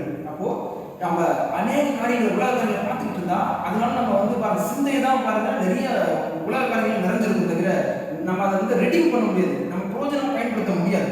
இன்றைக்கு குழந்தைகளுக்கு கூட பாருங்க என்ன நடக்குது என்று சொன்னால் நிறைய நேரம் இருக்கு சின்ன பிள்ளைகளுக்கு, குழந்தைகளுக்கு. ஆகவே சாத்தான் என்ன செய்யறான்னு சொன்னால் பாருங்க, இதை நான் ஒரு அன்பான விதத்திலே சொல்றேன். யூடியூப் மூலமாக அநேக வீடியோ கேம்ஸ் மூலமாக பாருங்க உலகம் முழுவதுமே வஞ்சிக்கிறான். சாத்தான் நேரத்தை திருடுகிறான். பிள்ளைகளுடைய எல்லா நேரத்தையுமே பிசாசு என்ன பண்றான்? திருடுகிறான். ஏனென்றால் அவன் இப்படியாய் வஞ்சிக்கும் பொழுது பிள்ளைகள் இப்படிப்பட்ட காரியத்தினால் வஞ்சிக்கப்படுகிறார்கள். அவர்களுடைய நேரம் எப்படி போகுதுன்றது தெரியாம இருக்காங்க. பாருங்க, எனவே நம் பிள்ளைகளோடு கூட பாடல் பாட, கர்த்தரை துதிக்க பாருங்க, பிள்ளைகள் தேவனுடைய வசனத்தை சொல்லிக் கொடுக்கணும். தேவனுடைய அந்த பிரசனத்துல பிள்ளைகளை கொண்டு வரணும். உலக காரியங்களே அவருடைய போக்கில் நாம் விட்டுறக்கூடாது. ஆமென். ஏனென்றால் நாம் இன்றைக்கு கவலையின்றி இருப்போமானால் கர்த்தருடைய வருகையிலே நாம் அவரை காண முடியாது. நம்ம ஆயத்தமா இருக்க வேண்டியது அவசியம். ஆமென். பாருங்க, இன்னும் நான் சுருக்கமாக கர்த்தருடைய செய்தியை முடிக்க விரும்புகிறேன். நிறைய நேரம் எடுத்துக்க விரும்பல. இப்போ பிலிப்புவின் காலத்தில் வாக்குத்தத்தம் என்னவென்றால் அப்போஸ்தலர் நிருபம் 2ஆம் அதிகாரம் 38-39 வசனம். என்ன வாக்குத்தத்தம் நீங்க கேட்கலாம். What was the promise? பரிசுத்தாவின் ஞானஸ்தானம் தான். அல்லேலூயா. பரிசுத்தாவின் ஞானஸ்தானம் பெற்றுக்கொள்வதுதான் வாக்குத்தத்தமாக இருந்தது. ஒரு விசுவாசி பரிசுத்தாவின் ஞானஸ்தானம் வரைக்கும் போகணும். பாருங்க, ஆண்டவரை ஏற்றுக்கொண்ட, பாவத்திலிருந்து மனம் திரும்பி அறிக்கையிட்டு ஞானஸ்தானம் பெற்றுக்கொண்டேன், ரட்சிக்கப்பட்டேன் என்று சொல்வதை காட்டிலும் பரிசுத்தாவின் ஞானஸ்தானத்தை பெற்றுக்கொள்ள வேண்டும். பாருங்க, இன்னைக்கு நாம என்ன பண்ணிருக்கோம்? கர்த்தர் நம்ம என்ன கொடுத்துருக்காரு? பரிசுத்தாவின் ஞானஸ்தானத்தோடு கூட நம்ம நிக்கல. ஆமென். நம்முடைய சரீரம் மாற்றப்பட்டு கர்த்தருடைய வருகையிலே எடுத்துக்கொள்ளப்படுதலின் வரைக்கும் நாம என்ன பண்ணணும்? போகணும். தேவன் அந்த வாக்குத்தத்தத்தை கொடுத்திருக்கிறார். அப்போ நாம பரிபூர்ணமாக வேண்டும் என்பதுதான் கர்த்தருடைய நோக்கம். அல்லேலூயா. பாருங்க, இதுதான் நம்முடைய பாருங்க மனசுல இருக்க வேண்டும். ஏனென்றால் நம் வீணான சிந்தனைகளுக்கு இடம் கொடுக்க வேண்டாம். பெருமாளே, பரிசுத்தாவினால் நிரப்பப்படுகிற அனுபவம் நமக்கு இன்றைக்கு வேண்டும். Conviction of the holy spirit. பாருங்க, கண்டித்து உணர்த்துகிறவர் கர்த்தருடைய பரிசுத்தமானவர். நமக்குள்ளாக நம்முடைய சிந்தைக்குள்ளாக தேவனுடைய வார்த்தை நம்ம கண்டித்து உணர்த்த வேண்டும். நம் பரிசுத்தத்தின் மேல் பரிசுத்தம் அடைய வேண்டும். பாருங்க, எனவே பிலிப்பு போதிக்கிறான், அற்புத அடையாளம் நடக்கிறது. ஆமென். இதை நம்ம தெளிவா வாசிச்சோம். ஜனங்கள் ஒன்னஸ்ல ஒரு மனதோடு கவனித்தார்கள். ஆமென். கவனிச்சு ஏற்றுக்கொண்டார்கள். யாரோ ஒரு மனுஷன் இப்ப பேசிட்டு போறான்னு நினைக்கலாம், ஒரு மனதோடு கூட கவனித்தார்கள். ஆமென். ஆண்டவர் இயேசு கிறிஸ்துவின் நாமத்தினால் ஞானஸ்தானம் பெற்றுக் கொள்கிறார்கள். ஆனால் இந்த அதிகாரத்தை தெளிவா வாசிச்சு பாருங்க. வீட்டுக்கு போய் இயேசு கிறிஸ்து ஞானஸ்தானம் பெற்றுக் கொள்கிறார்கள். ஆனால் பரிசுத்த ஆவினால் நிரப்பப்படல. எங்க சொல்லுது? 15ஆம் வசனம் சொல்லுது, பரிசுத்த ஆவினால் நிரப்பப்படலையா. பாருங்க, கர்த்தருடைய மீட்பின் திட்டம் ஒன்று இருக்கு. ஒரு மனுஷனை தேவனை அறியாம பாவத்தில் இருக்கக்கூடிய மனுஷனை ஆண்டவர் மீட்டுக் கொள்கிறார். ரெடம்ஷன் மீட்பின் திட்டத்துல 2 ஸ்டேஜஸ், 2 கட்டங்கள் இருக்கிறது. அப்போ நான் சொல்ற முதலாவது கட்டம், உலக காரியங்களிலிருந்து வெளியே வரணும். உலக காரியங்கள், உலகத்தின் இச்சைகள், உலகம் வந்து நிச்சயம் ஒழிந்து போகும் சொல்றாரு. அப்போ உலக காரியங்களிலிருந்து வெளியே வரணும். நாம் உலக காரியங்களை விட்டு வெளியே வந்து விட்டோம். ஆனால் உலகம் உங்களுக்குள் இருக்கிறதா இல்லையா என்று சொல்லி நிதானித்து பாருங்க. ஆமென். உலகத்தினுடைய அந்த விஷயங்கள் எல்லாம், உலகத்தின் ஆசை, அதெல்லாம் உங்களுக்குள் இருக்கிறதா என்று யோசிச்சு பாருங்க. ஏன்னா உலகத்தை விட்டு வெளியே வந்தாலும், அதாவது பூமியை விட்டு இல்ல, உலக பாரம்பரியங்கள், உலக சடங்காச்சாரங்கள், மனுஷனை பிரியப்படுத்தக்கூடிய அசுத்த காரியங்கள் இருந்து நம்ம வெளியே வந்தாலும் உங்களுக்குள் பாருங்க, நம்முடைய இருதயத்தை விட்டு அது போயிடுச்சா, அதை யோசிச்சு பாருங்க. இதெல்லாம் நான் விட்டுட்டேனா, என்னுடைய பழைய காரியங்கள், ரகசியமான பாவங்கள், பழைய தீய சுபாவங்களை விட்டு ஒழிச்சிட்டேனான்னு சொல்லி யோசிக்கணும். ஆமென். நம்மிடத்திலிருந்து உலக காரியங்கள் வெளியே போகணும். ஆமென். 2வது பகுதி என்னவென்றால், கர்த்தருடைய வார்த்தைக்குள்ளாக வருவது, கர்த்தருடைய வார்த்தைக்கு கீழ்ப்படிவது. இப்போ வெளிப்படையான பாவங்கள் நம்மை விட்டு போயிடுச்சு. உதாரணமாக நான் சொல்றேன், சிகரெட் பிடிக்கிறது, குடிக்கிறது, ஆமென், இப்போ மற்றவங்களை பத்தி புறம் கூறுகிறது, இந்த தீய சுபாவங்கள் எல்லாமே வந்து நம்மை விட்டு போனாலும் அது ஒரு அவுட்வர்ட் அப்பியரன்ஸ், அதாவது வெளிப்பிரகாரமான ஒரு மாற்றம் மட்டும்தான். ஆமென். பாருங்க, ஆனா உள்ள பரிசுத்த ஆவியை நாம் பெறவில்லை. ஆமென். நமக்குள்ள என்ன இல்லையா, ஆவிக்குரிய சிந்தையே இல்லை. உலக விஷயத்தை உட்காந்து பல மணி நேரம் பேசுவோம், ஆண்டவரை பத்தி 5 நிமிஷம் கூட நம்ம பேச மாட்டோம். ஆவிக்குரிய சிந்தையே இல்லை. பாருங்க, அப்போ நிறைய பேர் அப்படிதான் இன்னைக்கு உலகத்துல இருக்காங்க. அவர்கள் யார் கிடையாது என்று சொன்னால், வேதம் சொல்லுகிறது புத்தி இல்லாத கன்னிகைகள். ஆமென். பாருங்க, அதாவது foolish virgins என்று மத்தேயு சுவிசேஷம் 24 வாசிக்கிறோம், 25 வாசிக்கிறோம். அப்போ அவர்களுடைய விளக்குகள் என்ன இல்லையா, என்ன இல்லை, கர்த்தருடைய அந்த ராஜா வரும்போது அவங்க ஆயத்தமா இல்லைன்னு பார்க்கணும். அப்போ முக்கியமான விஷயம், பரிசுத்தாவின் ஞானஸ்தானத்தை பெற்றுக்கொள்ளவில்லை என்றால் அப்படிப்பட்டவருடைய நிலைமை எல்லாம் பரிதாபமாக இருக்கும். நீங்க பரிசுத்தாவின் ஞானஸ்தானத்தை பெற்றுக்கொள்ளவில்லை என்றால் உயிர்த்தெழுதல்ல பங்கடைய முடியாது, கர்த்தருடைய வருகையில நீங்க போக முடியாது. இது தேவன் சொல்லுகிற மிகப்பெரிய ஒரு எச்சரிப்பு. பாருங்க, அப்போ அன்றைக்கு நம்ம செய்திக்குள்ள வந்துடலாம். பாருங்க, சில நேரத்தில் நான் என்ன பண்றேன், செய்தி விட்டு வெளியே போகிறேன்னு எனக்கு தெரியுது. ஆனாலும் பாருங்க, கர்த்தர் நமக்கு கொடுக்க வேண்டிய அந்த அபிஷேகமான வெளிப்பாட்டை நமக்கு கொடுப்பார் என்று நான் முழு நிச்சயத்தோடு நம்புகிறேன். இப்போ என்ன வாசிக்கிறேன் என்று சொன்னால், சமாரியா பட்டணத்துல தண்ணீர் ஞானஸ்தானத்தை பெற்றுக்கொண்டார்கள். வெளிப்பிரகாரமான அறிக்கையிட்டு பாருங்க, கர்த்தருடைய அடக்கம், பாருங்க, மரணம், அடக்கம், உயிர்த்தெழுதல், தண்ணீர்ல அவர்கள் அடக்கம் பண்ணப்பட்டு மரித்து அடக்கம் பண்ணப்பட்டு உயிர்த்தெழுதலுக்கு அடையாளமாக இயேசு கிறிஸ்துவின் நாமத்தினாலே அங்கே ஞானஸ்தானம் பெற்றுக்கொண்டார்கள். ஆனால் பாருங்க, என்ன நடக்குது என்று சொன்னால், பரிசுத்த ஆவியை பெறவில்லை. அல்லேலூயா. பாருங்க, வெளியரங்கமாய் கர்த்தரோடு உடன்படிக்கை பண்ணி ஞானஸ்தானம் எடுத்துக்கிட்டாங்க, ஆனால் பரிசுத்த ஆவியை பெறவில்லை. ஆமென். எசேக்கியேல் நிருபத்தில் நம்ம வாசிச்சிருக்கோம், அந்த வசனம் எல்லாருக்கும் தெரியும். 36ஆம் அதிகாரம் 26ஆம் வசனம் சொல்லுகிறது, நம்முடைய கல்லான இதயத்தை எடுத்து போட்டு புதிய இதயத்தை தருகிறார். நம்முடைய பொல்லாத ஆவியை எடுத்து போட்டு பழைய சுபாவங்களையும், ஆமென். பாருங்க, நான் கொஞ்சம் வசனத்தை விலக்கி சொல்றதுனால அப்படி சொல்ற, பழைய சுபாவங்களை எடுத்து போட்டு புதிய ஆவியை கொடுக்கிறார். முதல்ல கல்லான இதயத்தை, கல்லான பாருங்க, கொஞ்சம் கூட உருகாம, கொஞ்சம் கூட இரக்கம் காட்டாத இருக்கிறாங்க, கல்லான இதயத்தை எடுத்து போடுகிறார். நம்முடைய பழைய ஆவியை, பழைய சுபாவத்தினுடைய அந்த ஆவியை எடுத்து போட்டு புதிய ஆவியை தருகிறார்.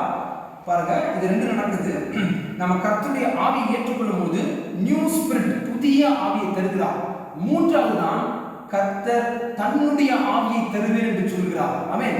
கல்லான இதயத்தை எடுத்து போட்டு புதிதான ஆவியை தந்து என்னுடைய ஆவியை உங்களுக்கு தருவேன் என்று சொல்கிறார். 3 காரியங்களை கர்த்தர் சொல்கிறார். அப்போ நீங்கள் பரிசுத்த ஆவியை பெறும்போது அவருடைய கட்டளையின்படி நடக்க முடியும். உங்க மாம்ச பலத்தின்படி என்ன பண்ண முடியாது, நீங்க நடக்க முடியாது. பரிசுத்தாவின் ஆளுகையின் கீழாகத்தான் இருப்பீர்கள். கர்த்தர் அவருடைய பரிசுத்தாவியை நமக்கு தரும்போது நாம் அவருடைய வார்த்தையின்படி நடக்க முடியும். அல்லேலூயா. பாருங்க, இதுதான் மறுபிறப்பு. நீங்கள் மறுபடி பிறந்திருக்கிறீர்களா? ஆமென். மறுபடி பிறந்திருக்கிறீர்களா என்று கர்த்தர் கேட்டார். நீங்கள் மாம்சத்தின்படி நடக்காமல் அவருடைய கட்டளையின்படி உங்கள் சிந்தையும் சரீரத்தையும் கர்த்தர் கட்டுப்படுத்துகிறதா இருக்கிறார். அவர் உங்கள் சரீரத்துக்கும் ஆத்மத்துக்கும் ஆண்டவராக இருக்கிறார். ஆமென். பாருங்க, இது மாதிரியான ஒரு கட்டத்துக்கு, இந்த மாதிரி ஒரு ஆவிக்குரிய அனுபவத்துக்கு நாம வரவில்லை என்று சொன்னால் நாம கர்த்தருடைய சத்தியத்தின்படி நடக்க முடியாது. ரட்சிப்பில் நிலைத்து நிற்க முடியாது. பாருங்க, முடிவு பரிந்தும் வரைக்கும் நிலைத்திருப்பவனே ரட்சிக்கப்படுவான். ஆமென். பாருங்க, அப்போ இங்க மோசே தீர்க்கதரிசி ஒரு சின்ன உதாரணம் சொல்றேன். நாம இந்த பிலிப்போனுடைய செய்தி நாம முடிக்கிறதுக்கு முன்னாடி மோசே நாட்களிலே நடந்த கர்த்தருடைய ஒரு மீட்பின் திட்டத்தை நான் சொல்ல. மோசே தீர்க்கதரிசி இஸ்ரேல் ஜனங்களை ஆட்டுக்குட்டியின் ரத்தத்தின் கீழாக கொண்டு வருகிறான். பஸ்கா ஆட்டுக்குட்டி அங்கே வெளியிடப்பட்டு அங்கே ஜனங்களை ரத்தத்தின் கீழாக விடுதலையாக்கி கொண்டு அங்கே கர்த்தர் நடத்தினார் என்று வாசிக்கிறோம். அந்த ஆட்டுக்குட்டியின் ரத்தத்தின் கீழ் வரும்பொழுது அது நீதிமானாக்கப்படுவதற்கு அடையாளமா இருக்காதாம். நீதிமானாக்கப்படுதல் என்றால் ஜஸ்டிபிகேஷன். பாருங்க, அதுக்கு நல்ல ஒரு சுருக்கமான உதாரணம் சொல்றேன். பழைய ஏற்பாட்டுல பாவிகள் பாவம் செய்வங்க செய்வாங்க. அங்கே ஒரு ஆடு அவர்களுக்காக கொல்லப்படும், பலியாக செலுத்தப்படும்.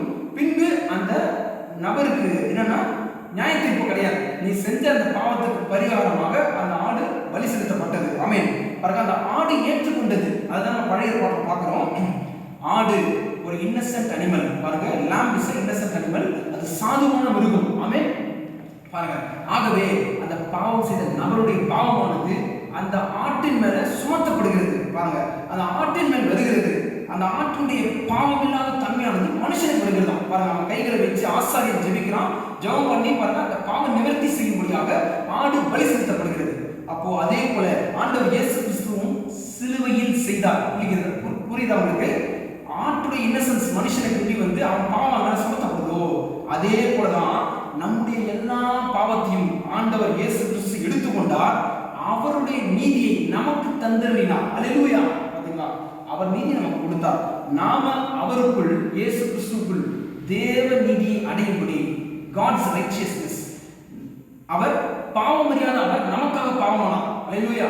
சுய நீதி அல்ல. நிறைய பேருக்கு இன்னைக்கு சுய நீதி உண்டு, செல்ஃப் ரைச்சியஸா இருப்பாங்க. இல்ல, தேவ நீதி through his righteousness நாம தான் என்ன பண்றோம்? தேவனுடைய நீதியை பெற்றிருக்கிறோம். நமக்கு இன்னும் சுயநீதி கிடையாது. பாருங்க, அப்போ அதுல நம்ம சுயநீதி இருக்கும் என்றால் நாம் பாருங்க ரட்சிக்கப்பட்டவர்களே கிடையாது. அப்போ முக்கியமான விஷயம் என்னவென்றால் இஸ்ரவேல் ஜனங்கள் அங்கே பாருங்க எகிப்திலே ஆட்டுக்குட்டி அடிக்கப்பட்ட போது எதுக்கு அடையாளமா இருக்கிறது என்று சொன்னா ஜஸ்டிபிகேஷன், நீதிமானாக்கப்பட்டாங்க ஆட்டுக்குட்டி ரத்தத்தின் கீழாக. பின்பு இஸ்ரவேல் ஜனங்கள் செங்கடலுக்குள்ள வரும்பொழுது ஞானஸ்தானம் பெற்றுக் கொண்டார்கள். நமக்கு எல்லாமே தெரியும். செங்கடல் அந்த ரெட் சீக்குள்ள வரும்பொழுது அது ஞானஸ்தானத்துக்கு அடையாளமா இருக்கு. ரெட் சீ பிளந்து உள்ளே செங்கடலுக்குள்ள புகுந்து வரும்போது ஞானஸ்தானத்துக்கு அடையாளமா இருக்குன்னு சொல்லி பவுல் 1 கொரிந்தியர்ல 10ஆம் அதிகாரத்தில் சொல்லுகிறார். பாருங்க, செங்கடலுக்கு பின்பு 40 வருஷம் வனாந்திரம். அந்த வனாந்திரத்துல அந்த வனாந்திரம் எதுக்கு அடையாளமா இருக்கான்? சாங்டிஃபிகேஷன், பரிசுத்தமாக்கப்படுவதற்கு அடையாளமா இருக்கிறது. ஆமென். பாருங்க, செங்கடல்ல ஞானஸ்தானம் பண்ணப்பட்டு வனாந்திரத்துக்கு போறாங்க. 40 வருஷம் கர்த்தர் அவங்களை சுத்தி வர பண்ணி அவங்க கிட்ட இருக்கிற எல்லா கிரியைகள், அவங்க சுபாவங்கள் எல்லாத்தையும் கர்த்தர் சுத்திகரிக்கிறார். சாங்டிஃபிகேஷன். பிறகு அதற்கு பின்புதான் பாலும் தேனும் ஓடுகிற தேசம் கானானுக்குள் கர்த்தர் அவர்களை கொண்டு வந்தார். அந்த கானானுக்குள்ள போவதுதான் பரிசுத்தாவின் ஞானஸ்தானத்துக்கு அடையாளமா இருக்கிறது. பாத்தீங்களா? வாக்களிக்கப்பட்ட வாக்குத்தத்தம் பண்ணப்பட்ட தேசத்துக்கு போவதுதான் பரிசுத்தாவின் ஞானஸ்தானத்துக்கு அடையாளமா இருக்கிறது. கர்த்தருக்கு ஸ்தோத்திரம். பாருங்க, இந்த மூன்று கட்டங்களையும் நம்ம வந்து அவங்க கடந்து போகணும் தெரியுமா இல்லையா? ஆனா எல்லா ஜனங்களும் போகல. காலேபு யோசுவா தவிர எல்லாருமே போகல. அங்க வாக்குத்தத்தம் பண்ணப்பட்ட தேசத்துக்குள் போகிறது தான் முக்கியம். ஆமென். பாருங்க, காலேபு யோசுவா தவிர அந்த சந்ததியாருடைய ஜனங்களுடைய பிரேதங்கள், சரீரங்கள் எங்க வனாந்திரத்திலே முறுமுறுத்து அவர்கள் அங்கே மரித்து போனார்கள். 10 முறைக்கு மேல கர்த்தரை பரீட்சை பார்த்த எல்லாருமே என்ன பண்ணாங்க? வனாந்திரத்துல இறந்து போனாங்க பார்க்கிறோம். ஆகவே நாம் கர்த்தருடைய சத்தியத்தை சுவிசேஷத்தை ஏற்றுக்கொண்ட பின்பு பரிசுத்தாவின் ஞானஸ்தானத்தை பெற்றோமா என்பதுதான் முக்கியம். நாம புத்தி உள்ள கன்னிகைகளா, நம்ம வைஸ் வெர்ஜின்ஸா மாறி இருக்கிறோமா என்று சொல்லி கர்த்தர் நம்மை பார்த்து கேட்கிறார். ஆமென். பிலிப்பு கிட்ட ஜனங்கள் தண்ணீர் ஞானஸ்தானத்தினால் பாவ மன்னிப்பு பெற்று மனம் திரும்பினார்கள், ரிப்பன்ட் பண்ணாங்க. பாருங்க, ஆனால் பரிசுத்தாவின் ஞானஸ்தானத்தை பெறவில்லை. இன்றைக்கு பரிசுத்தாவின் ஞானஸ்தானத்தை பெறாததினால் அநேக ஜனங்கள் பின்வாங்கி போயிருக்கிறார்கள். பாருங்க, பின்வாங்கி போயிடுறாங்க. அப்போ உலகத்தில் எத்தனையோ பேர் இருக்கும் பொழுது கர்த்தர் நம்மை தெரிந்து கொண்டார். அல்லேலூயா. பாருங்க, இங்கே நாம் பார்க்கிறோம் என்ன விஷயம் என்று சொன்னால், பிலிப்பு தன்னுடைய குடும்பத்தை என்ன செய்திருந்தான்? அப்போ தன்னுடைய வீட்டிலே தன்னுடைய பிள்ளைகள் 4 குமாரத்திகள், 4 மகன்கள், 4 மகள், அந்த மகள்கள் இருந்தாங்க. கர்த்தர் பிலிப்பின் 4 மகள்களையும் ஆசீர்வதித்தார். இங்கே அப்போஸ்தலர் நடவடிக்கைகள் 21ஆம் அதிகாரம் 9ஆம் வசனம் சொல்லுது, தீர்க்க தரிசனம் சொல்லுகிற கன்னியாஸ்திரிகளான ஆமென் 4 குமாரத்திகள் அவனுக்கு இருந்தார்கள். யாருக்கு? பிலிப்புக்கு. பாத்தீங்களா, பிலிப்பு அவனுக்கு 4 பெண் பிள்ளைகள் இருந்தார்கள். அவர்கள் தீர்க்க தரிசனம் சொல்லுகிற கன்னியாஸ்திரிகள். ஆமென், ஆவிக்குரிய பிள்ளைகள். பிலிப்பின் பிள்ளைகள் கர்த்தருக்குள் அவன் வழிநடத்தினான். பாத்தீங்களா, தன்னை மட்டுமல்ல தனக்கு அடுத்த சந்ததி தன்னுடைய பிள்ளைகள் கர்த்தருக்குள் வழிநடத்தினான். அப்போ பிலிப்பு வந்து வீட்டில் இருக்கும்போது ஒரு ஸ்பிரிச்சுவல் அட்மாஸ்பியர், ஆவிக்குரிய சூழலை ஏற்படுத்துகிறான். இன்னைக்கு நம்முடைய குடும்பத்திலையும் ஆவிக்குரிய சூழலை நாம் ஏற்படுத்த வேண்டும். பாத்தீங்களா, அப்போ அதை பார்த்து மற்றவர்கள் ரட்சிக்கப்படுவாங்க. நம்ம குடும்பத்தில் ஆவிக்குரிய சூழல் உருவாக்கும் போதுதான் பிறருக்கும் அந்த ரட்சிப்பை உண்டாக்கும். பாருங்க, பிறருக்கும் அது ஒரு சாட்சியை ஏற்படுத்தும். ஆண்டவர் இயேசு கிறிஸ்து என்ன சொல்லியிருக்காரு? நீங்களே உலகத்திற்கு வெளிச்சமா இருக்கிறீர்கள். அல்லேலூயா. அப்போ பிலிப்புடைய செய்தி என்னவென்றால், மாய வித்தையிலிருந்து, பிசாசின் கட்டுகளிலிருந்து வெளியே வரணும், ஜனங்கள் விடுதலையாக வேண்டியதுதான் பிலிப்புடைய செய்தி. இன்றைக்கு பிசாசு பொழுதுபோக்கின் மூலமாக, கள்ள உபதேசங்கள் மூலமாக அநேக ஜனங்களை தப்பிக்க முடியாதபடிக்கு அவன் என்ன செய்து கொண்டிருக்கான்? பிடிச்சு கொண்டிருக்கான், வஞ்சித்துக் கொண்டிருக்கிறான். அப்படிப்பட்ட சூழ்நிலை ஏற்படுத்துகிறான். அப்போ ஜனங்களுக்கு மாட்டிக்கொள்ளும் பொழுது வெளியே வர முடியாதபடிக்கு மாட்டிக்கிறாங்க. பாருங்க, இதை ஏன் நான் சொல்லலாம்? பாருங்க, ஜனங்கள் யாருமே சொந்த பிரயாசத்தினால், சொந்த முயற்சினாலே விடுதலை பெற்றுக்கொள்ள முடியாது. பிசாசு தந்திரமாக என்ன செய்யறான்னா, அவங்கள அங்கே தன்னுடைய அந்த வலையிலே சிக்க வைக்கிறான். பாருங்க, அப்போ உலகத்தில் இருக்கக்கூடிய முக்கால்வாசி ஜனங்களுடைய மனநிலை எப்படி இருக்குது தெரியுமா? ஆமென். அவர்கள் மனநிலை பாதிக்கப்பட்டவர்களாக தான் இருக்காங்க. பாரம், வருத்தம், மன உளைச்சல் கொண்டவர்களாக தான் இருக்கிறார்கள். இப்போ செய்தியுடைய கடைசி பகுதிக்கு வந்துட்டோம். நான் முடிச்சிடறேன் இதோட கூட. 8ஆம் அதிகாரம் 13ஆம் வசனம் சொல்லுது, சீமோனும் விசுவாசித்து, யாரு? மந்திரவாதி சீமோன் விசுவாசித்து ஞானஸ்தானம் பெற்று பிலிப்பை பற்றி கொண்டு அவனால் நடந்த அடையாளங்களையும் பெரிய அற்புதத்தையும் கண்டு பிரமித்தான். பாத்தீங்களா, இப்ப தேவ மனுஷன் பிலிப்பு செய்தது பார்த்து ஆச்சரியப்படலாம். பாருங்க, பிலிப்பு கிறிஸ்துவை பற்றி பிரசங்கம் பண்ணும்போது அந்த சீமோன் என்ன செய்யறானா, அவன் மந்திரவாதி பிலிப்பு கிட்ட வந்து ஆண்டவர் இயேசு கிறிஸ்துவின் நாமத்தில் ஞானஸ்தானம் பெற்றுக் கொள்கிறான். பண்ணிட்டு என்ன சொல்றான்? நம்மை விட இந்த பிலிப்பிடம் வல்லமை அதிகமா இருக்கிறது, இந்த மனுஷங்கிட்ட தெய்வீக வல்லமை அதிகமா இருக்கு, எனவே அவன் ஞானஸ்தானம் பெற்றுக் கொள்கிறான். இப்ப கவனிச்சு பாருங்க, ஆண்டவர் இயேசுவை ஏற்றுக்கொண்டாலும் இந்த பிலிப்புடைய புத்தி மாறி இருக்கிறதா என்று சொன்னால் இல்ல. பிலிப்புடைய அந்த சுபாவம் மாறலாம், புத்தி மாறல. எப்படி என்றால், அவன் பரிசுத்தாவியை பெற்றிருக்கிறானா என்றால் இல்ல. மந்திரவாதி மனம் திரும்பிட்டான், ஞானஸ்தானம் பெற்றுக்கொண்டான், ஆண்டவரை ஏற்றுக்கொண்டாலும் பரிசுத்தாவியின் ஞானஸ்தானத்தை பெற்றுக்கொள்ளல, பரிசுத்தாவியை பெற்றுக்கொள்ளல. இப்போ பேதுருவின் ஊழியம் வருகிறது. பேதுரு என்ன செய்யறான்? பரலோக ராஜ்யத்தின் திறவுகோலை உடையவனாய் இருக்கிறான். ஆமென். யூதர்கள் பரிசுத்தாவியை பெற்றுக்கொள்ளும்படி பாவம் மன்னிப்புக்கென்று கர்த்தராகிய இயேசு கிறிஸ்து நாமத்தில் ஞானஸ்தானம் பெறும்படி அவன்தான் கதவை திறந்தான். அதுதான் கதவை திறக்கிறது. வெளிப்பாட்டாக கொண்டு போய் ஜனங்கள் மத்தியில் உபதேசித்து பாவம் மன்னிப்புக்கென்று நீங்கள் மனம் திரும்பி இயேசு கிறிஸ்துவுக்கு ஞானஸ்தானம் பெற்றுக்கொள்ளுங்கள் என்று சொல்லி கதவை திறந்தான். அதே பேதுரு இந்த சமாரியா பட்டணத்துல பாருங்க, அதே பேதுரு இந்த சமாரியா பட்டணத்துல வந்து என்ன செய்தானா பாருங்க, அவன் ஜெபித்த போது, ஜனங்கள் எல்லாருமே கைகளை வைத்து ஜெபித்த போது ஜனங்கள் பரிசுத்தாவை பெற்றுக் கொண்டார்கள். ஆமென். பாருங்க, அப்போ 14ஆம் வசனம் அப்போஸ்தலர் 14 சொல்லுது, சீமோனும் விசுவாசித்து ஞானஸ்தானம் பெற்று பிலிப்பை பற்றி கொண்டு அவனால் நடந்த அடையாளங்களையும் பெரிய அற்புதங்களையும் கண்டு பிரமித்தான். யாரு? மந்திரவாதி. இப்ப என்ன பண்ணான்னா, பிலிப்பை பற்றி கொண்டு எல்லாத்தையும் பார்த்து இதை ஏற்கனவே நான் சொன்ன பாருங்க, பிரமிக்கிறான். இங்கே பிலிப்பின் ஊழியம் பரிசுத்தாவியை கொண்டு வரல. இதுவரைக்கும் வாசிக்கிறோம், பிலிப்புடைய மினிஸ்ட்ரி பரிசுத்தாவின் ஞானஸ்தானத்தை கொண்டு வரல. 15ஆம் வசனத்துல வாசிக்கிறோம், கர்த்தராகிய இயேசு கிறிஸ்து நாமத்தில் ஞானஸ்தானம் பெற்றிருக்கிறார்கள், ஆனால் பரிசுத்த ஆவி பெறல. ஆனால் பேதுரு வந்து கைகளை வைத்து ஜெபிக்கும் பொழுது எல்லோரும் பரிசுத்த ஆவி பெற்றார்கள். ஆமென். பாருங்க, மூன்றாவது கட்டத்திற்கு வந்தார்கள்.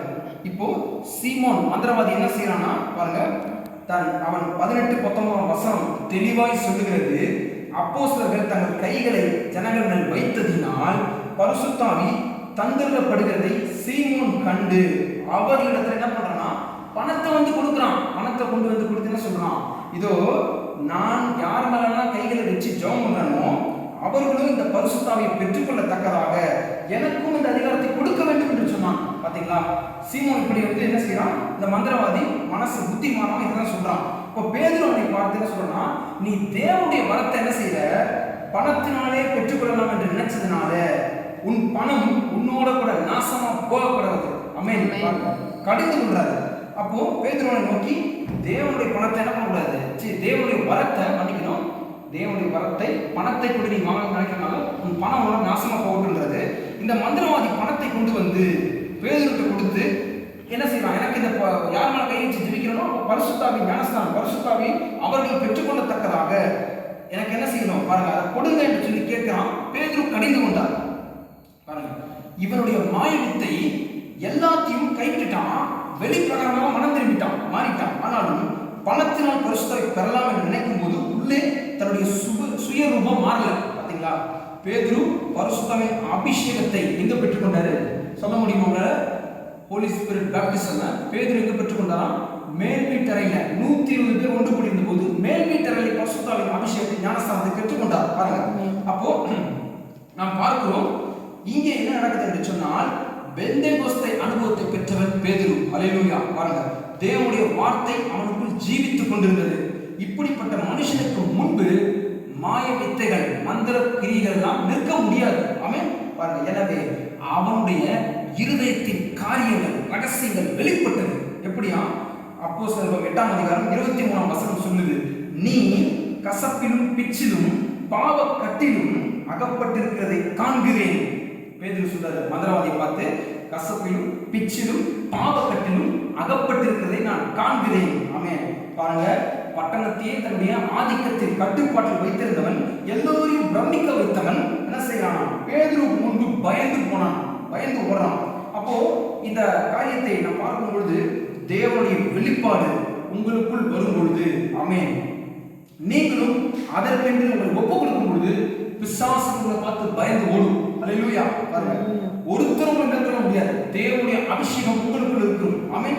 பாருங்க, அப்போ அசுத்தாவிக்கு அந்த ஆளு பாருங்க, அதாவது இன்னும் தெளிவாக சொல்ல வேண்டும் என்றால், பிசாசுக்கு அசுத்த ஆவிகளுக்கு ஒரு நபர் கிடைக்கவில்லை, யாருமே எனக்கு கிடைக்கல, யாராவது ஒருத்தவங்க ஆளுகை செய்யணும் அப்படின்னு அந்த நிலை வரும் பொழுது என்ன செய்யுமா, அசுத்த ஆவி இயேசு கிறிஸ்துவின் ஆண்டவர் சொல்லுகிறார், தன் விட்டு வந்த வீட்டை நான் என்ன பண்ணுவேன், மனுஷனுடைய ஆத்மாவை திரும்பி போய் பார்க்கலாம் வரும் பொழுது பாருங்க, அந்த ஆத்மா அந்த வீடு அழகாய் பெருக்கி ஜோடிக்கப்பட்டு இருக்கும் என்று சொன்னால், வெறுமையாய் இருந்தால் என்ன ஆகுமா, அப்போ தன்னை விட 7 பொல்லாத ஆவிகளை கூட்டிக் கொண்டு என்ன செய்யுமா, கூட்டிக் கொண்டு வந்து தன்னை விட 7 பொல்லாத ஆவிகள், அப்போ மொத்தம் எத்தனை, 8 ஆவிகளோட உள்ள புகுந்துக்கும். பாத்தீங்களா, தன்னை விட 7 பொல்லாத ஆவிகளை கூட்டிக் கொண்டு வந்து 8 ஆவிகள் உள்ளே புகுந்து அந்த மனுஷனுடைய முன்னிலைமையை காட்டிலும் பின்னிலைமை மோசமாயிருக்கும். ஆமென். பாருங்க, இதுதான் தேவன் நமக்கு சொல்லுகிற எச்சரிப்பு. நம்முடைய ஆத்மா என்ற அந்த வீடு கர்த்தருடைய பரிசுத்த ஆவியினால் நிரம்பி இருக்கும் என்று சொன்னால் பிசாசு ஒன்றுமே செய்ய முடியாது. ஆமென். பேதுரு வரும் பொழுது எல்லோரும் பரிசுத்தாவை பெற்று சமாரியா பட்டணத்திலே மீட்கப்பட்டார்கள். ஆமென். பாருங்க, இன்றைக்கு நாமும் என்ன செய்யணுமா, அதே விதமாக ஆண்டவர் இயேசு கிறிஸ்துவின் மனவாட்டியாக நாம் என்ன செய்ய வேண்டும், இருக்க வேண்டும் என்று சொல்லி கர்த்தர் எதிர்பார்க்கிறார். மனவாளனுக்கு ஏற்ற மனவாட்டியாக நாம் இருக்க வேண்டும் என்று கர்த்தர் எதிர்பார்க்கிறார். பாருங்க, பிலிப்பு செய்தியை கொடுக்கும் பொழுது அங்கே நாம் வாசிச்சோம், பிலிப்பு பிரசங்கம் பண்ணும்போது ஜனங்கள் மாய வித்தையிலிருந்து, கட்டிலிருந்து, பிசாசின் பிடியிலிருந்து என்ன செஞ்சாங்க, வெளியே வந்தார்கள். ஆமென். பாருங்க, அப்போ பேதுரு, இது பிலிப்புடைய ஊழியம். அதே நேரத்துல கொஞ்ச நாள்ல பேதுரு வரும் பொழுது கர்த்தருடைய பரிசுத்த ஆவியை பெற்றுக்கொண்டு ஜனங்கள் எல்லாருமே ஆவிக்குரியவர்களாக மாறினார்கள். அல்லேலூயா. அங்க விடுதலை, சுகமாகுதல் எல்லாம் கிடைச்சது பிலிப்பின் ஊழியத்துல.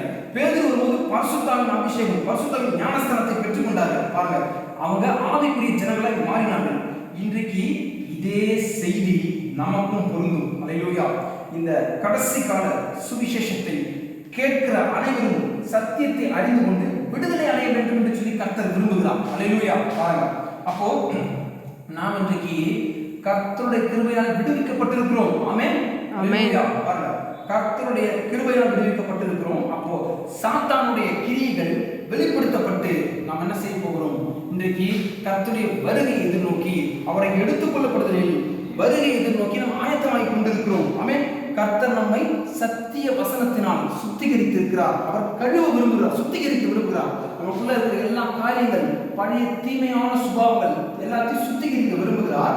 அப்போ பரிசுத்தம் இல்லாமல் ஒருவனும் தேவனை தரிசிக்க முடியாது. அல்லேலூயா. பாருங்க, இருதயத்தில் சுத்தமுள்ளவர்கள் தான் தேவனை தரிசிப்பார்கள் என்று சொல்லி பார்க்கிறோம். இன்றைக்கு தேவனுடைய வருகையை நாம் அப்படி இருதயத்தில் சுத்தமுள்ளவர்கள் தான் பார்க்க முடியும். கர்த்தர் அப்படிப்பட்ட ஜனங்களுக்கு தான் தன்னை வெளிப்படுத்த போகிறார். ஆமென். எனவே நாம் யாரும் ஆயத்தமாக இருக்க வேண்டியது அவசியம். பிரியமானவர்களே, கர்த்தருக்கு ஸ்தோத்திரம். பாருங்க, இந்த வாசிக்கப்பட்ட அந்த எளிமையான சுவிசேஷம், இந்த அப்போஸ்தலர்களும் 8ஆம் அதிகாரத்தை நீங்கள் மறந்து போக வேண்டாம். வீட்டுக்கு சென்று தியானித்து பாருங்க. கர்த்தர் தாமே உங்கள் யாவரையும் ஆசீர்வதிப்பாராக. இப்பொழுது நாம் யாவரும் கண்களை மூடி கர்த்தரை நோக்கி ஜெபம் செய்யலாம். மகா ஸ்தோத்திரம் ஆண்டவரே, ஸ்தோத்திரம் கர்த்தாவே, ஸ்தோத்திரம் அப்பா, ஸ்தோத்திரம் ராஜா, ஸ்தோத்திரம் கர்த்தாவே. ஆண்டவரே, இதோ உம்முடைய சமூகத்தில் கர்த்தாவே சில மணி நேரம் நான் காத்திருந்து உம்முடைய வார்த்தையை தியானிக்கக்கூடிய தந்த அந்த சாக்கியத்திற்காக நன்றி அப்பா, நன்றி தகப்பனே. இதோ இயேசுவே, உம்முடைய வார்த்தையிலே கர்த்தாவே எங்களுக்கு விடுதலை உண்டு, சமாதானம் உண்டு கர்த்தாவே. உம்மால் ஆகாத காரியம் ஒன்றுமே இல்லை கர்த்தாவே. இயேசுவால் ஆகாத காரியம் ஒன்றுமே இல்லை சொல்லி ஆண்டவரே, நீர் பிலிப்பு மூலமாய் கர்த்தாவே விடுதலை கொண்டு வந்தீர் அப்பா. பாவ கட்டிலும் கர்த்தாவே பிசாசுடைய பிடியில் இந்த ஜனங்கள்லாம் விடுதலை ஆக்கினீர் கர்த்தாவே. இன்றைக்கும் கர்த்தாவே அதே ஆதி அப்போஸ்தல பிதாக்கள் இருந்த அபிஷேகமானது எங்களுக்குள்ளாய் தந்திருக்கிறீர் அப்பா. இதோ எங்களுக்குள்ளாய் பரிசுத்தாவி ஊற்றப்படுவதை கர்த்தாவே நீர் தாமே தங்க கர்த்தாவே வருகைக்கு ஆயத்தப்படுத்தி கொண்டிருக்கிறீர் கர்த்தாவே.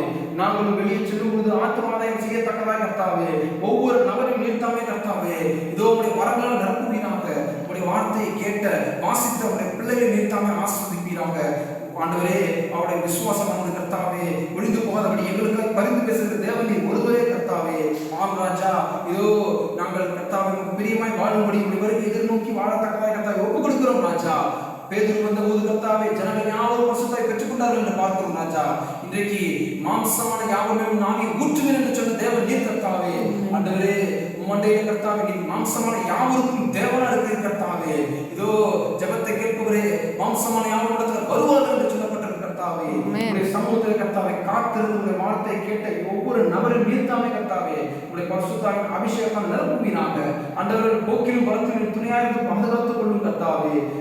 ஒவ்வொரு நாளும் கர்த்தாவே தனிப்பட்ட ஜெபத்தில் வளர வேத வசனங்களை வாசிக்க கர்த்தாவே பரிசுத்தாவின் நீர் தாமே ஆண்டவரே வழிநடத்த வேண்டுமாய் ஜெபிக்கிறேன் ஆண்டவரே. பரிசுத்தாவின் ஏவுதலின் கீழாக ஒவ்வொரு காரியத்திலும் கர்த்தாவே அவர் ஆலோசனை பெற்றுக்கொள்ளத்தக்கதை உதவி செய்கிறாங்க. நீர் ஆலோசனை கர்த்தர் என்று அழைக்கப்பட்ட தேவன் கர்த்தாவே உம்மை துதிக்கிறோம், சோத்திரிக்கிறோம் ராஜா. இயேசுவே, இதோ சிந்தனை சிதறடிக்கிற ஆவிகள், கனநித்திரையின் ஆவிகள் கர்த்தாவே இவையெல்லாம் கர்த்தாவே கிரியை செய்யாதபடி ராஜா எல்லாற்றும் அப்புறப்படுத்துகிறாங்க.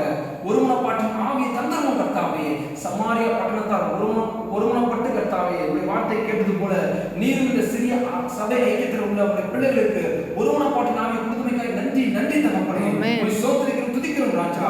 இதோ நாங்கள் ஆயத்தப்படுத்தும் கர்த்தாவே எங்களை நீர் தாமே வழிநடத்தும் ராஜா.